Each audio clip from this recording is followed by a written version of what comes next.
Picture this. You're driving down a quiet street in 1965, radio playing softly, when suddenly the music cuts to static.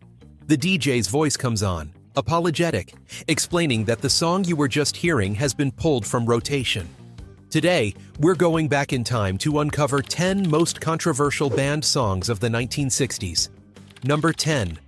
Gloria, by Them. You know, it's comes around here. When Van Morrison and his Belfast band, Them released their version of Gloria in 1965, radio programmers across America reached for their red pens. The song itself was actually written by Van Morrison, though many stations missed this detail in their rush to ban it.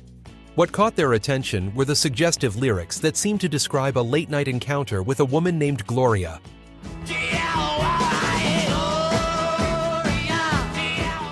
Radio stations from coast to coast pulled the song, claiming it was too sexually explicit for broadcast.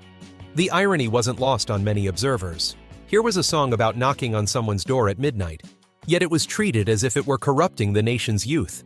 Some stations tried playing instrumental versions, while others simply refused to acknowledge the song existed. She come around to just about midnight. Despite the radio ban, Gloria became a garage rock anthem, passed from band to band like a secret code. Young musicians across America learned those distinctive 3 chords, and the song became a rite of passage for countless garage bands. The ban, rather than killing the song, turned it into underground currency. Record stores couldn't keep copies on the shelves, and jukeboxes that dared to stock it found themselves constantly feeding quarters to young customers eager to hear what the radio wouldn't play.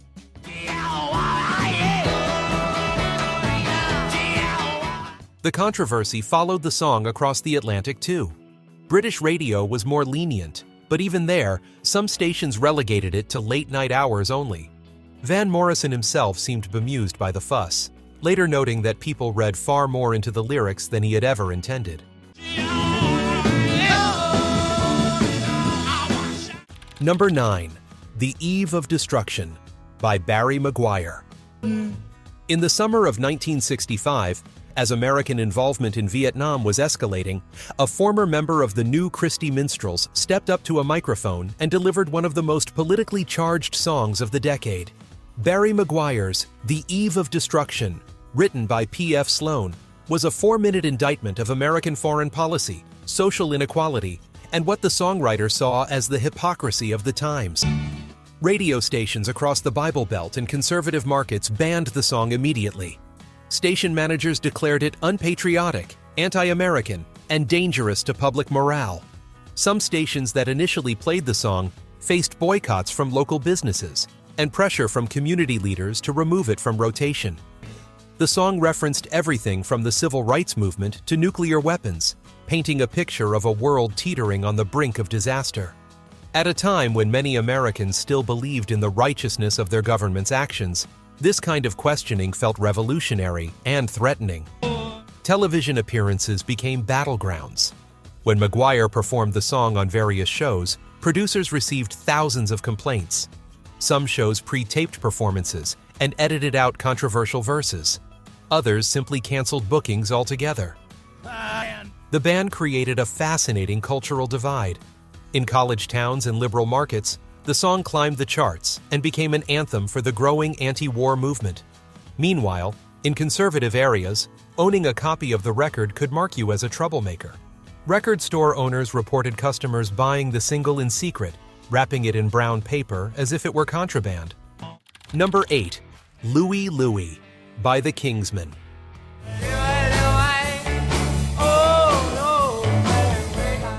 Perhaps no song in the history of American popular music has been more misunderstood than the Kingsmen's 1963 version of Louie Louie. Written by Richard Berry in 1955 as an innocent calypso-style song about a sailor longing to return to his love in Jamaica, it became the subject of a 2-year FBI investigation and was banned by radio stations across the country.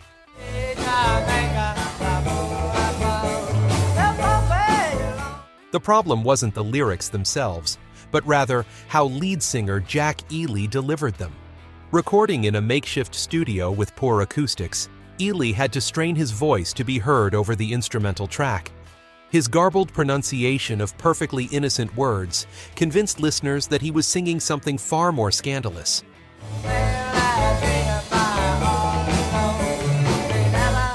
Radio stations pulled the song based on rumors and speculation. Program directors who couldn't quite make out what Ely was singing decided it was better to be safe than sorry. The governor of Indiana banned the song from state radio stations. The FBI opened an official investigation, analyzing the recording at different speeds to determine if obscenities were hidden in the mix.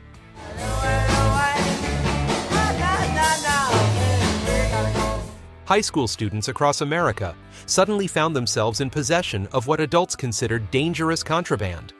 The song became a secret handshake among teenagers, a way to rebel against authority simply by owning a 45 RPM record. Dance halls banned it, school officials confiscated copies, parents held emergency meetings to discuss the corrupting influence of rock and roll. Okay, let's give it to 'em right now. The investigation concluded that the lyrics were unintelligible at any speed, but completely innocent. The FBI file on Louie Louie grew to over 160 pages.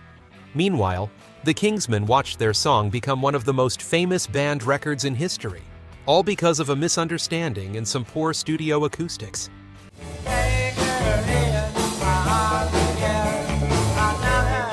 Number 7. I Can't Get No Satisfaction by the Rolling Stones.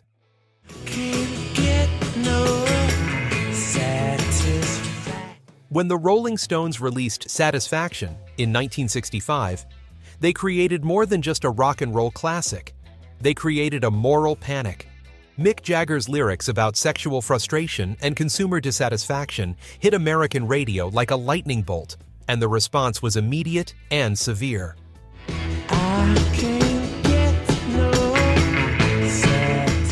Conservative radio stations banned the song outright, declaring it too sexually suggestive for broadcast. The phrase about trying to make some girl was enough to send program directors reaching for their delete buttons. Ed Sullivan, who had previously showcased the Rolling Stones on his show, demanded they change the lyrics if they wanted to appear again.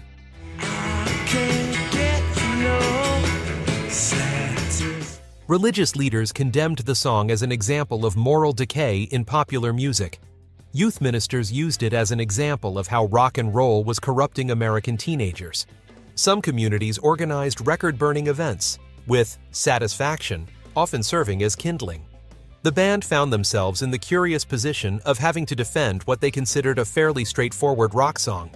Mick Jagger appeared on television talk shows, attempting to explain that the song was about the frustrations of modern life, not just sexual desire. The explanations fell on deaf ears in many quarters.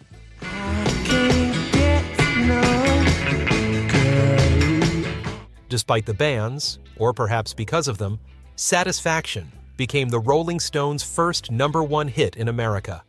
Young people bought the record in droves, often having to ask for it specifically since many stores kept it behind the counter. The controversy only added to the Rolling Stones' reputation as the bad boys of rock and roll, an image they would carry throughout their career.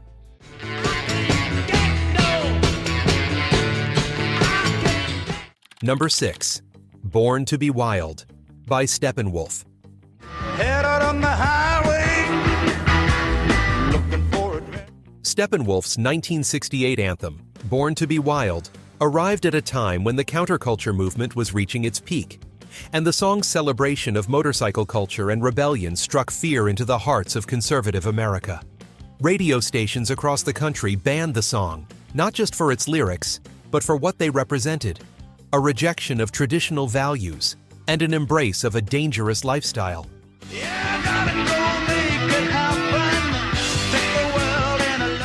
The song became synonymous with the outlaw biker culture that was growing across America.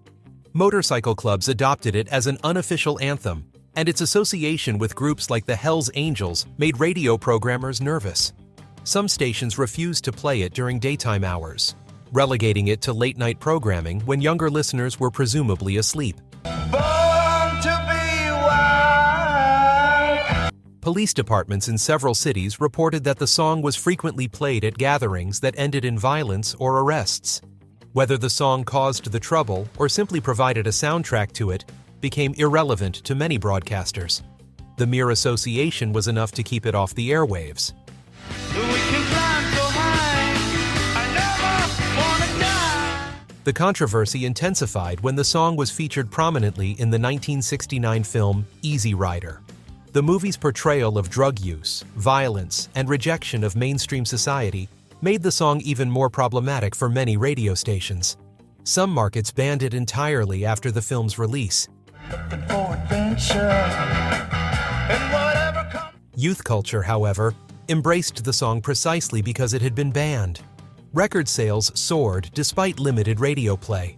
The song became a symbol of rebellion against authority, and owning a copy was seen as a statement of independence from adult supervision and societal expectations. And whatever comes our way. Yeah. Number 5. 96 Tears by Question Mark and the Mysterians. For one heart to be crying.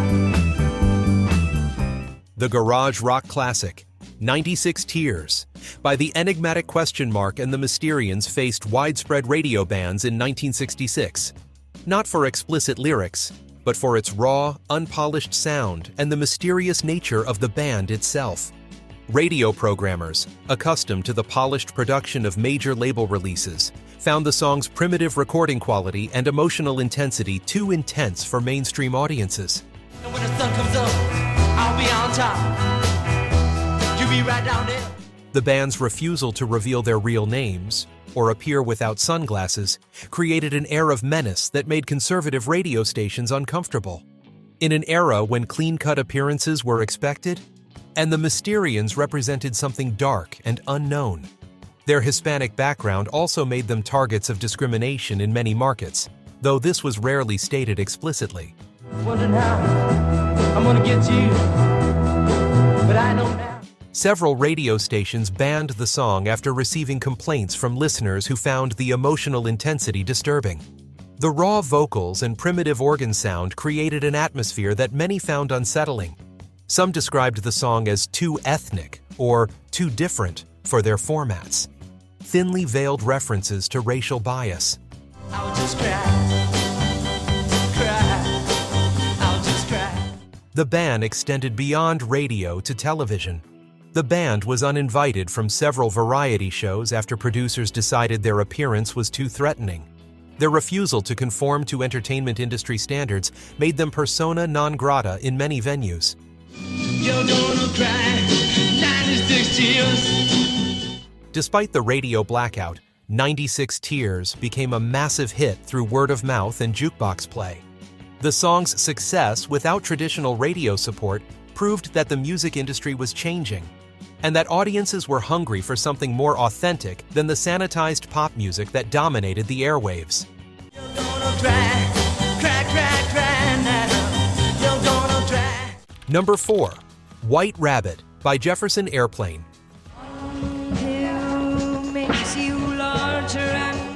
Jefferson Airplane's 1967 psychedelic masterpiece, White Rabbit, was banned by radio stations across America for its obvious references to drug use and its dark interpretation of Lewis Carroll's Alice in Wonderland. Grace Slick's haunting vocals and the song's explicit references to pills that make you larger or smaller were too much for broadcasters already nervous about the growing influence of psychedelic culture. And if you go chasing rabbits. The song arrived at the height of the Summer of Love, but radio programmers saw nothing loving about its message. The references to Alice taking pills and the White Rabbit's demands created what many saw as a blueprint for drug experimentation. Radio stations banned it not just for its content, but for fear that playing it would encourage drug use among their listeners.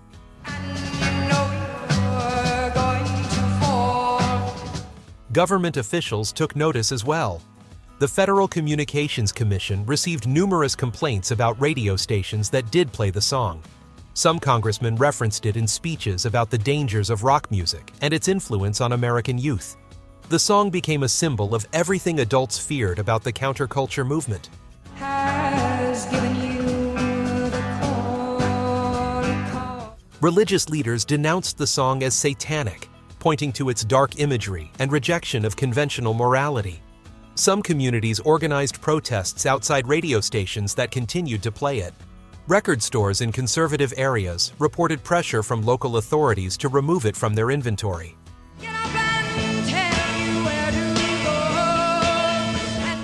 The ban only increased the song's mystique among young people. It became an underground hit, passed from person to person, like a secret. College radio stations that played it found their signals jammed or their licenses threatened. The controversy surrounding White Rabbit helped establish Jefferson Airplane as one of the leading voices of the psychedelic movement.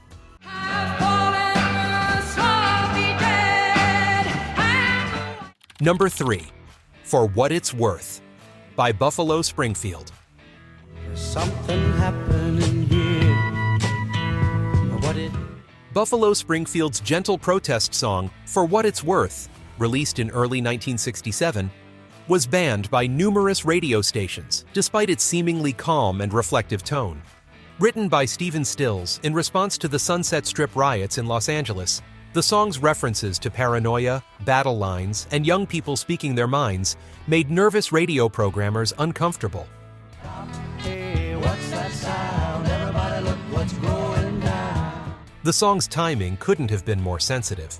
Released as anti-war protests were intensifying and civil rights demonstrations were becoming more frequent, radio stations feared that playing the song would encourage political activism among their listeners.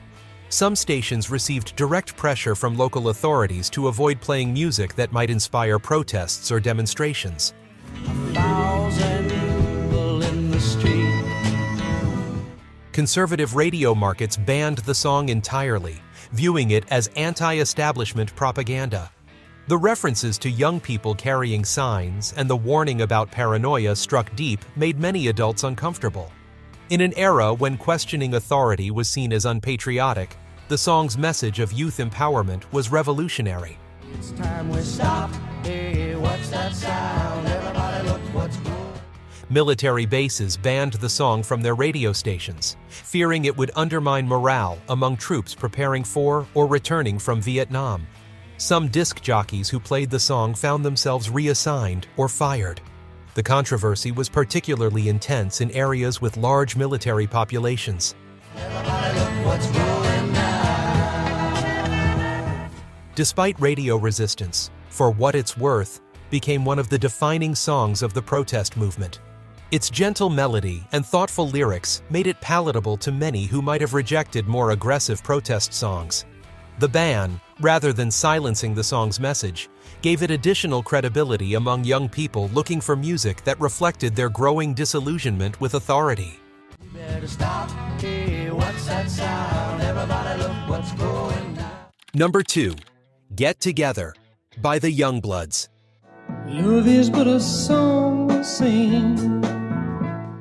The Youngbloods' 1967 version of Get Together faced radio bans across conservative America for its message of peace, love, and unity, at a time when the country was deeply divided over Vietnam and civil rights. Originally written by Chet Powers, the song's call for people to come together and love one another was seen by many radio stations as naive at best and dangerous at worst. Everybody get together, try to love one another right. The song's association with the hippie movement made it particularly controversial. Radio programmers feared that playing it would encourage young people to join the counterculture movement and reject traditional American values. The song's message of universal love and peace was interpreted by many as anti-war propaganda, disguised as a love song. Some may come and some may go. Some radio stations banned the song after receiving complaints from listeners who felt it was promoting communal living and free love. The references to holding and loving one another were seen as encouragement for the kind of lifestyle that conservative America found threatening. Religious leaders condemned it as promoting sexual promiscuity and rejection of Christian values. Come on, people now, smile on your brother, everybody get.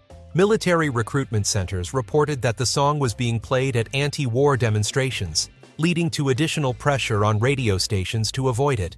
Some stations that continued to play the song found their advertising revenue threatened as local businesses pulled their support in response to community pressure. Get together, try to love one another right now. The irony of banning a song about peace and understanding wasn't lost on many observers, but it didn't stop the censorship. Get Together became an underground anthem for the peace movement, played at protest gatherings and passed from person to person on homemade recordings when radio wouldn't touch it. Try to love one another right now. Right now. Number 1. Sky Pilot by the Animals. Make them feel wanted, he's a good holy man. Eric Burdon and the Animals' 1968 epic Sky Pilot topped our list as the most controversial banned song of the 1960s. This 8-minute anti-war masterpiece was banned not just for its length, which made it unsuitable for radio play, but for its devastating critique of military chaplains and the moral contradictions of blessed warfare. He feels good, with God you're never alone. He feels... The song's portrayal of a military chaplain blessing young soldiers before they march off to die was seen as blasphemous by religious leaders and unpatriotic by military supporters. Radio stations across America refused to play it, citing its anti-war message and its criticism of religious authority. Some stations that initially played edited versions were forced to remove it entirely after receiving threats from listeners.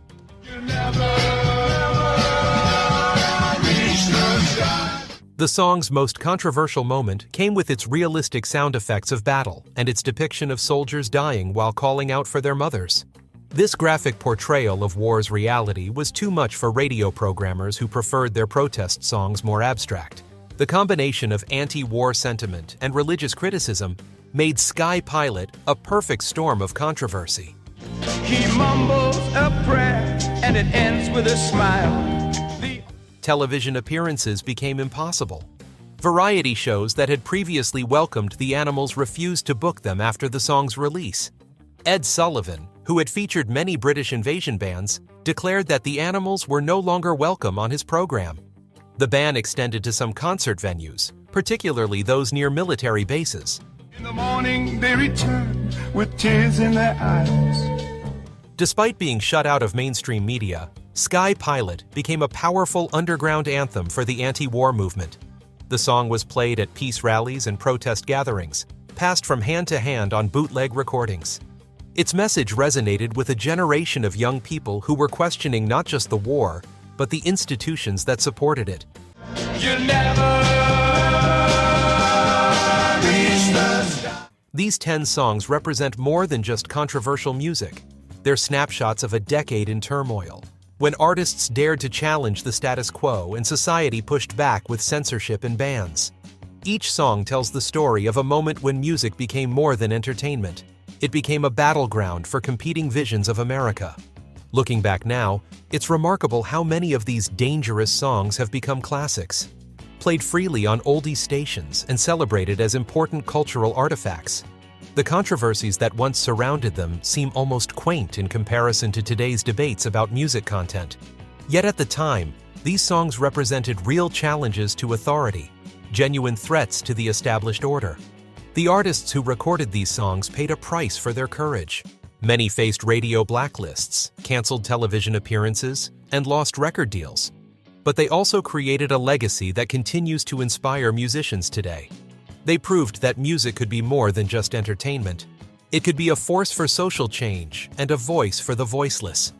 The 1960s taught us that banning a song often does more to promote its message than playing it ever could. Each of these records gained power from its prohibition, becoming a symbol of rebellion against censorship and a rallying cry for free expression. They remind us that the most dangerous thing to those in power isn't violence or revolution. It's a simple song that tells the truth. If you enjoyed this journey through the banned songs of the 1960s, please like this video and subscribe to our channel for more fascinating stories from music history. What other decades would you like us to explore? Let us know in the comments below, and we'll see you next time for another deep dive into the songs that shaped our world.